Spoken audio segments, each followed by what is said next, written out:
Excelente. Como siempre, ¿verdad? Feliz tarde para todos.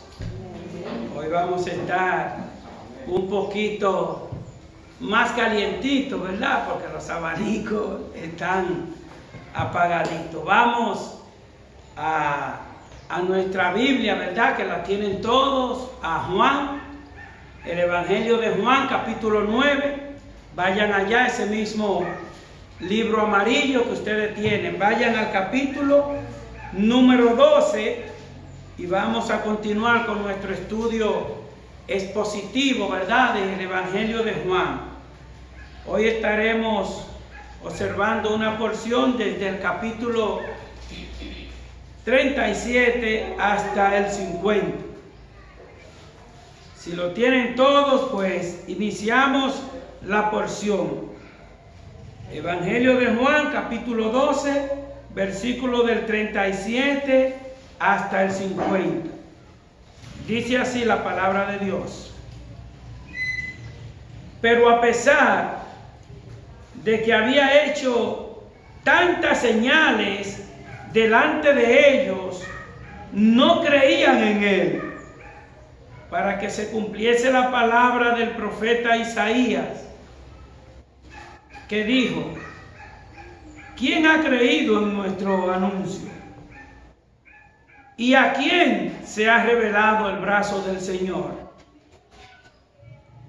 Por esto no podían creer, porque también dijo Isaías: cegó los ojos de ellos y endureció su corazón, para que no vean con los ojos y entiendan con el corazón y se conviertan y yo los sane. Isaías dijo esto cuando vio su gloria y habló acerca de él. Con todo eso, aún de los gobernantes, muchos creyeron en él, pero a causa de los fariseos no lo confesaban, para no ser expulsados de la sinagoga, porque amaban más la gloria de los hombres que la gloria de Dios. Jesús clamó y dijo: el que cree en mí, no cree en mí, sino en el que me envió. Y el que me ve, ve al que me envió. Yo, la luz, he venido al mundo, para que todo aquel que cree en mí no permanezca en tiniebla. Al que oye mis palabras y no las guarda, yo no le juzgo, porque no he venido a juzgar al mundo, sino a salvar al mundo. El que me rechaza y no recibe mis palabras, tiene quien le juzgue. La palabra que he hablado, ella le juzgarán en el día postrero, porque yo no he hablado por mi propia cuenta. El Padre que me envió, Él me dio mandamiento de lo que he de decir y de lo que he de hablar. Y sé que su mandamiento es vida eterna. Así pues, lo que yo hablo, lo hablo como el Padre me lo ha dicho. Oremos. Señor Padre eterno, Dios rico en perdonar, rico en misericordia, reconocemos que nuestra capacidad es insuficiente, es limitada. Por eso venimos ante tu presencia, para que tu Espíritu Santo nos dé entendimiento, abra nuestros ojos espirituales, fortalezca nuestra fe, avive nuestros corazones, para que pueda brotar la llama de tu gracia, la llama de tu paz, la llama de tu servicio, la llama de tu obediencia. Todo esto te lo pedimos, Padre, por tu Hijo Jesucristo. Amén. Seguimos mirando, hermanos, la incredulidad de la gente. Como vemos en la introducción del versículo, que dice que cuando Jesús habló con estos judíos y religiosos, se ocultó de ellos porque ellos procuraban matarle, porque no creían en Jesús. Seguimos observando la incredulidad de un grupo de personas llamándose religiosos. Y vemos que ya estamos entrando, ¿verdad?, en la semana de pasión. Ya hemos entrado en la semana de pasión, en la cual el Señor Jesucristo ha de entregar, ¿verdad?, su cuerpo en sacrificio por amor al mundo pecador. Como dice Juan 3:16, entregó su cuerpo a morir por todos los pecadores, para que todo aquel que en él crea no se pierda, mas tenga vida eterna. Y vemos que el Señor Jesucristo se mantiene unido a sus discípulos, y son momentos de gran importancia en la vida espiritual de los discípulos, que han estado mirando todos esos milagros, todos esos momentos de bendición, de sanación, de resurrección de muertos. Y pudiéramos decir también que el Señor inicia ese momento íntimo con estos discípulos, ¿verdad? Para así el mismo Señor Jesucristo preparar a esos discípulos, prepararlos de tal manera que continúen llevando ese evangelio de salvación por todos los rincones. Amada iglesia, por eso nosotros estamos aquí, porque los discípulos fueron obedientes al mandato del Señor Jesucristo, que los preparó, los capacitó para llevar el evangelio de salvación. Porque el Señor Jesucristo le dijo: ir por todo el mundo y predicar el evangelio. Todo aquel que creyere será salvo, pero el que no creyere será condenado. Ese es el propósito: preparar los discípulos. Y ese es el propósito hoy aquí del Señor Jesucristo para nosotros como iglesia. Preparar nuestros corazones para que nosotros hablemos a otros de Jesucristo y que no nos avergoncemos, como vamos a ver más adelante, en personas que temieron hablar, que se avergonzaron hablar del Señor Jesucristo.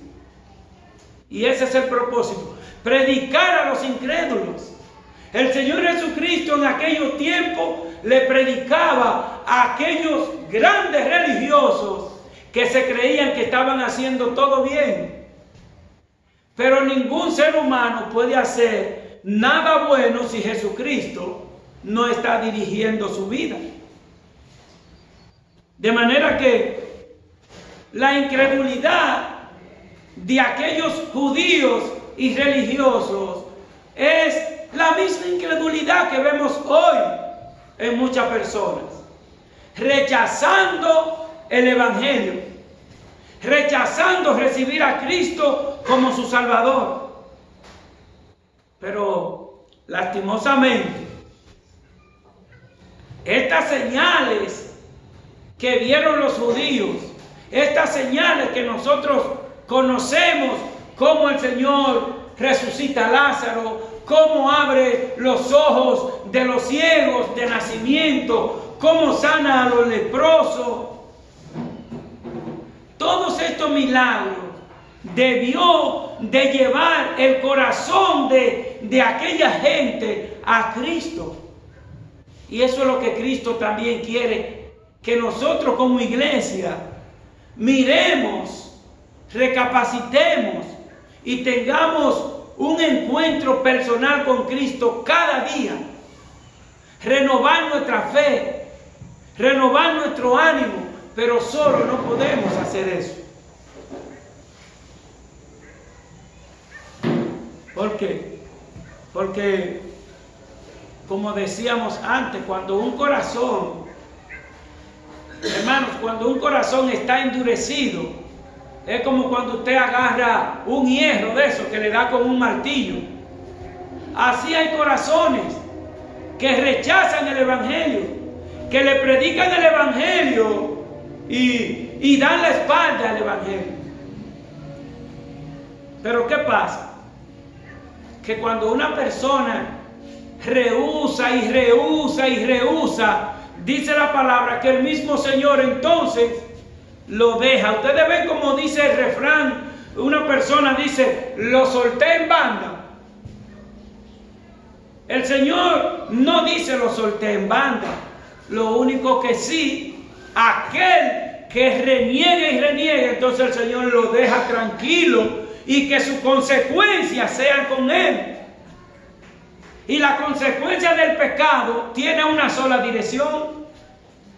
La consecuencia del pecado, la consecuencia de la desobediencia tiene una sola dirección: la muerte. Pero la consecuencia del pecado tiene una solución: Cristo Jesús.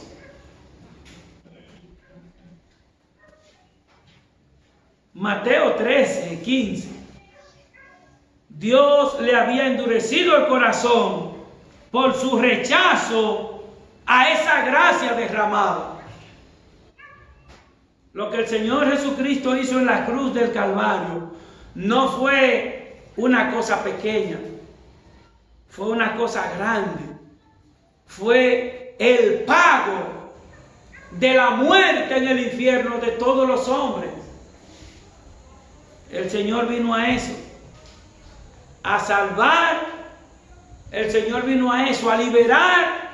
El Señor vino a eso, a sacar de las tinieblas a la luz los corazones que han estado encadenados, ¿verdad? Pero cuando un hombre no hace caso al plan de salvación, cuando un hombre no hace caso al Evangelio, cuando digo hombre, hablo de hombre y mujer, entonces, cuando no se hace caso, su fin no tarda. Hermanos, cuando no se hace caso al Evangelio, el fin no tarda de esa persona en llegar. ¿Y cuál es el fin del rebelde? ¿Cuál es el fin del desobediente? ¿Cuál es el fin del impío, del incrédulo? La muerte.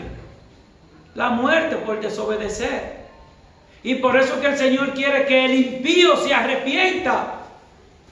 Como dice el Señor, venid y estemos a cuenta, arreglemos cuenta, ven con tu incredulidad, ven con tu desobediencia y pongámonos a cuenta.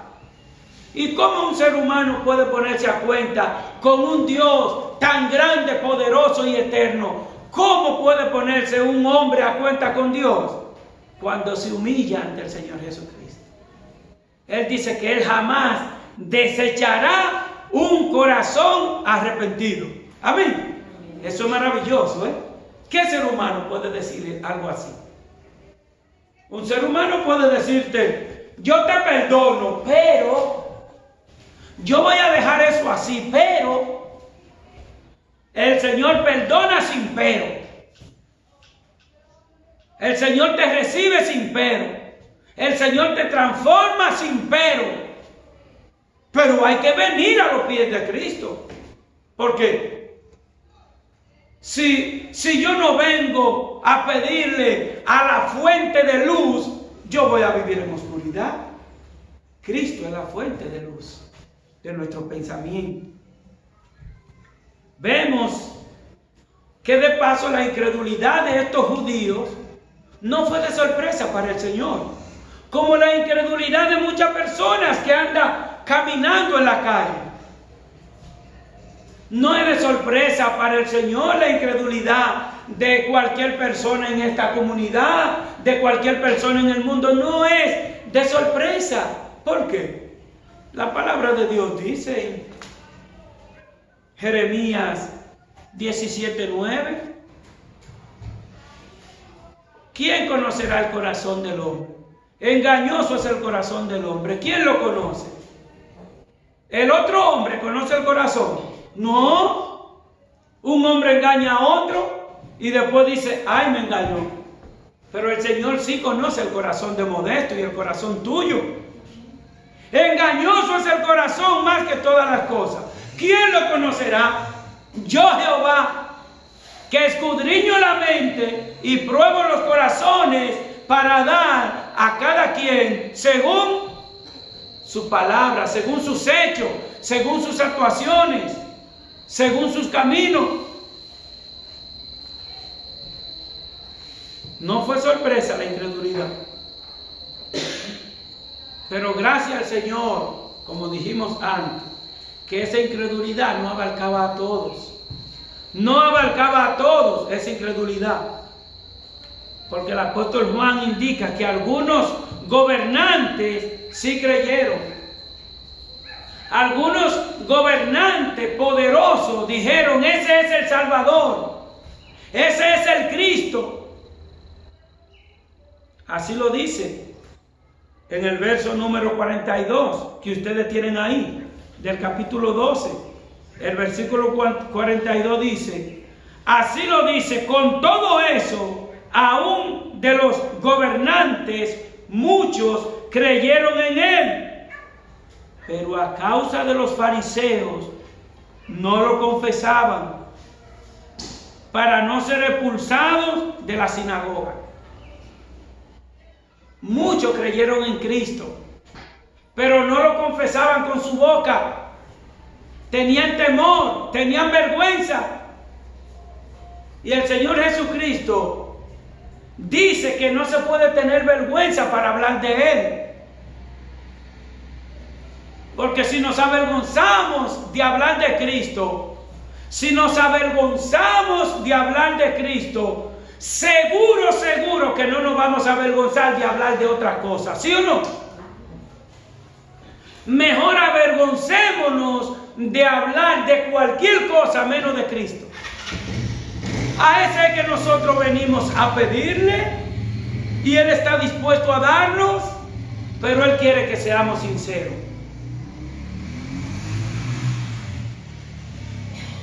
Y yo le preguntaría, si aquellos gobernantes se avergonzaron de hablar de Cristo, tú como miembro de la iglesia de Juan Tomás, la Caoba, ¿te avergüenza de hablar de Cristo? ¿Te avergüenza de decir que eres creyente? ¿Te avergüenza de decir que eres cristiano o cristiana? ¿Te avergüenza de decir que eres seguidor o seguidora de Cristo?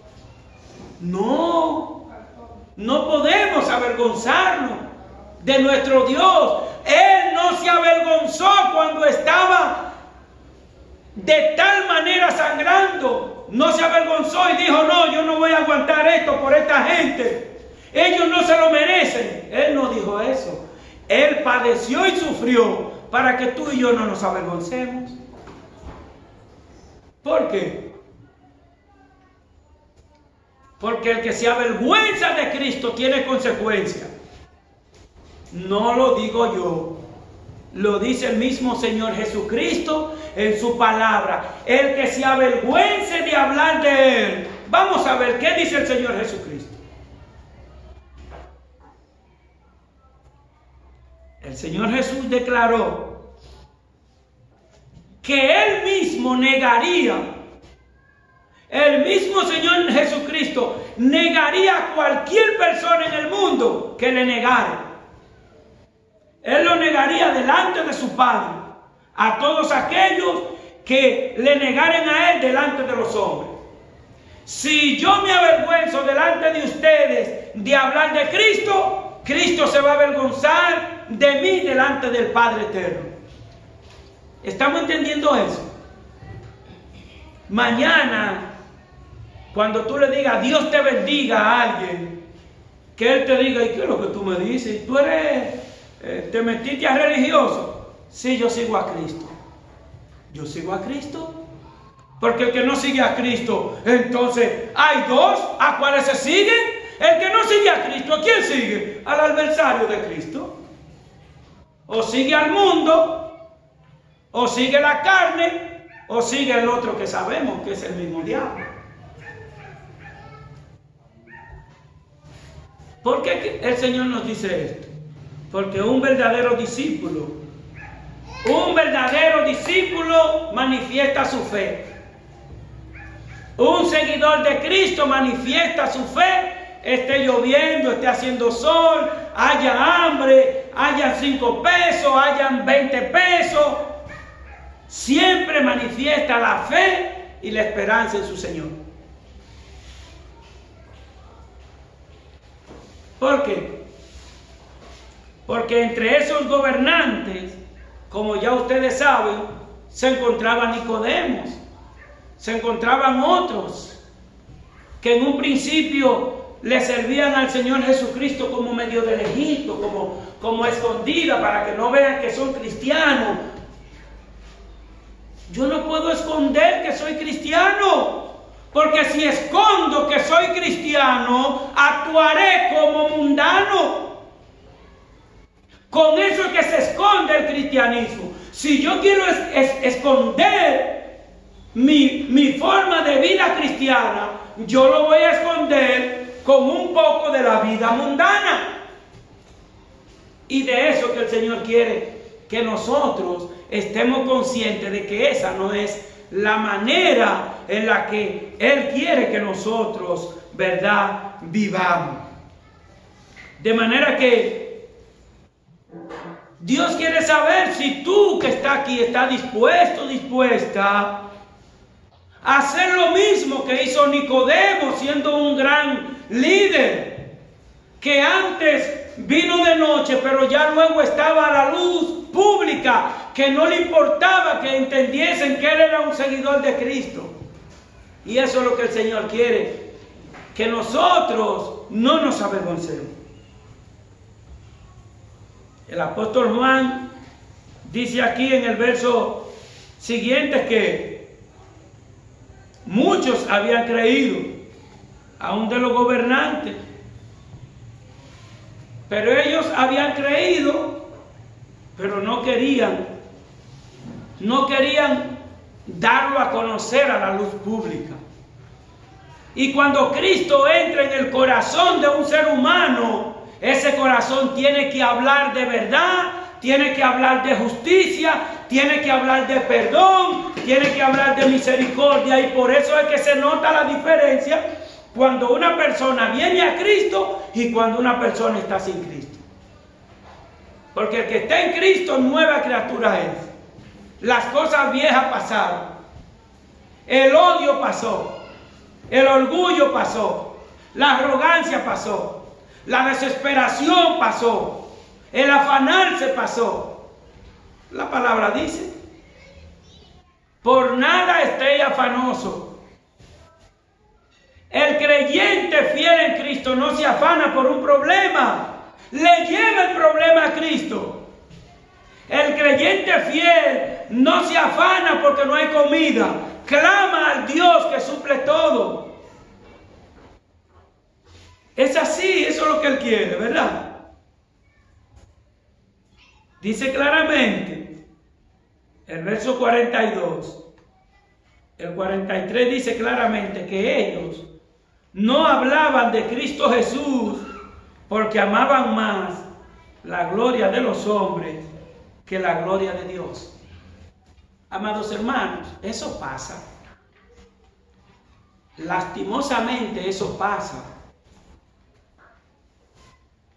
Que a veces el hombre lisonjea a otro hombre, procura agradar a otro hombre, y cuando se procura agradar a otros hombres, está la posibilidad de desagradar a Dios.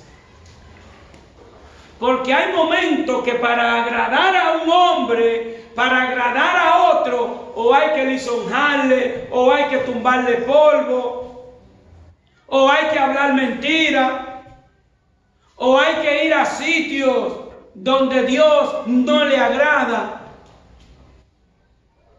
Y eso pasaba con aquellos gobernantes.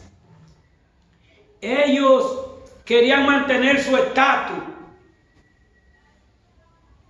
Y cuando una persona viene a Cristo, ya no hay estatus, ya hay siervo. Cuando una persona llega a Cristo, ya no puede sentirse que es un poderoso ante la nación, sino que es un siervo de la nación. Porque Cristo, el Dios y Padre eterno, se hizo hombre y fue siervo de la nación. Le lavó los pies a sus discípulos así. ¿Acaso hay alguien que lo ha hecho? Él lo puso como ejemplo. Sé manso y humilde. Amada iglesia, eso cuesta. Es muy fácil decir, sé manso y humilde de corazón. Es fácil decirlo. Pero a mí se me pone difícil hacerlo como a ti. Pero no es por tu cuenta que tú y yo vamos a ser humildes. Es por la gracia de Cristo cuando se lo pedimos. De manera que estos gobernantes que menciona Juan no hicieron una confesión pública de su decisión por Cristo, porque prefirieron agradar más a los hombres que a Dios. Eso es, hermanos, como algunos funcionarios, como algunas empresas públicas y privadas, que cuando llega un jefe, hay 20,000 que llegan a darle consejitos, a decirle cosas. Mire, jefe, esto se hace así. Mire, eso, jefe, esto se hace así. Mire, patrón, esto se hace así. Y si ese jefe no tiene el corazón anclado en Cristo, todos esos pulpos que le traen cosas lo van a llevar al pecado. Ellos hay oficinas del Estado. Lastimosamente hay que decirlo, que lo primero que le ponen es un sobre al director. Mire, eso es suyo. ¿Y qué tiene el director que hacer? Coger ese dinero. Porque si no lo coge, está en contra del monopolio que se vive ahí. Él tiene que actuar para agradar a los hombres del entorno. Entonces, el que le agrada a los hombres no le puede agradar a Dios, porque corrupción no es lo que le agrada a Dios. Vicio no es lo que le agrada a Dios. Avaricia no es lo que le agrada a Dios. De paso la palabra lo dice. Raíz de todos los males es el amor ¿a qué? Al dinero. El amor al dinero, mire. A veces usted puede ver la fe de una persona. Y usted dice, bueno, él tiene fe. Sí. O él le manifiesta fe, sí. Pero cuando llega un momento que tiene que ver con dinero, con pago, dice, pero la fe como que no está tambaleando, como que está tambaleando. No podemos amar. No podemos amar la gloria de los hombres. ¿Por qué?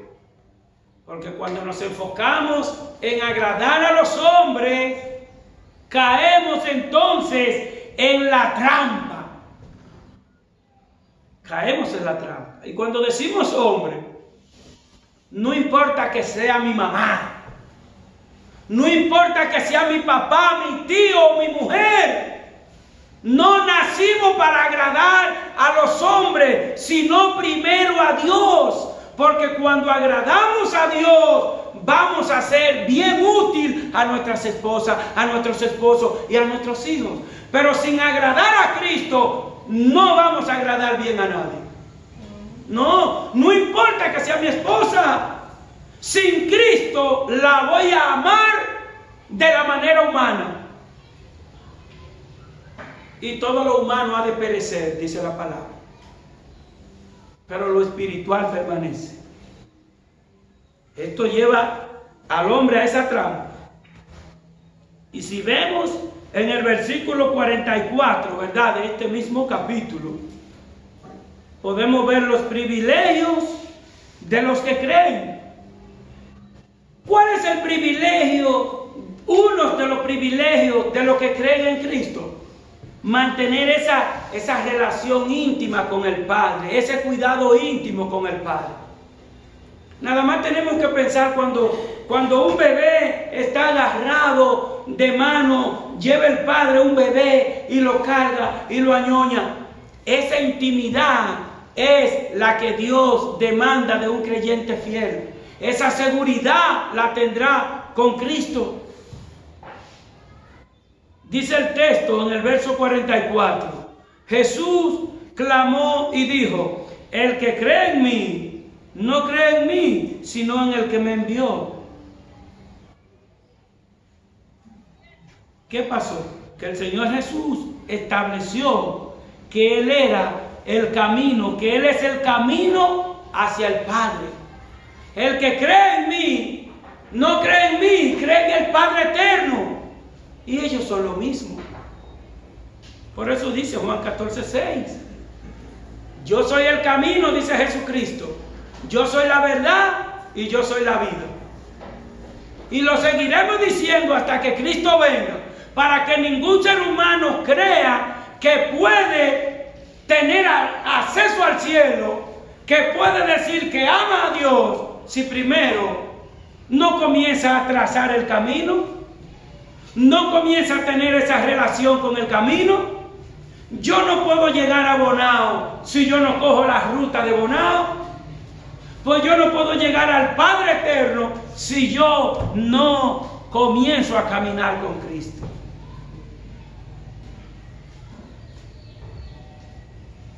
Este pasaje nos dice de ese tan gran privilegio que tenemos los creyentes